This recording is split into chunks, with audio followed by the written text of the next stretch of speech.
मान्य श्री दशरथदादा संस्थापित जरीमरी नवरात्र उत्सव मंडळाचं हे 29वे वर्ष आहे।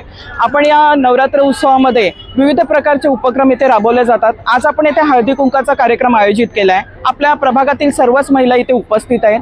त्यानंतर आपण महाआरतीचं देखील आयोजन केलेलं आहे। आपल्या इथे महाआरतीला देखील महिलांचा उत्स्फूर्त असा प्रतिसाद असतो आणि विविध उपक्रम या 9 दिवसांमध्ये इथे राबवले जातात।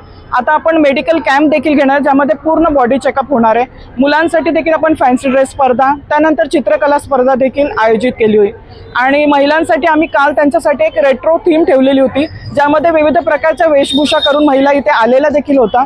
त्यामुळे असं आहे का या कार्यक्रमामध्ये आम्ही एक सामाजिक संदेश देण्याचा प्रयत्न करतो। त्यानंतर एक जनजागृती म्हणून त्यांच्यामध्ये विविध मेसेज देखील याद्वारे दिले जातात की आपण समाजामध्ये कोणकोणत्या गोष्टींच्या गरजा आहेत किंवा काय आपण बदल घडवायला हवा, हे देखील आमच्या नवरात्र उत्सवाचं वैशिष्ट्य आहे।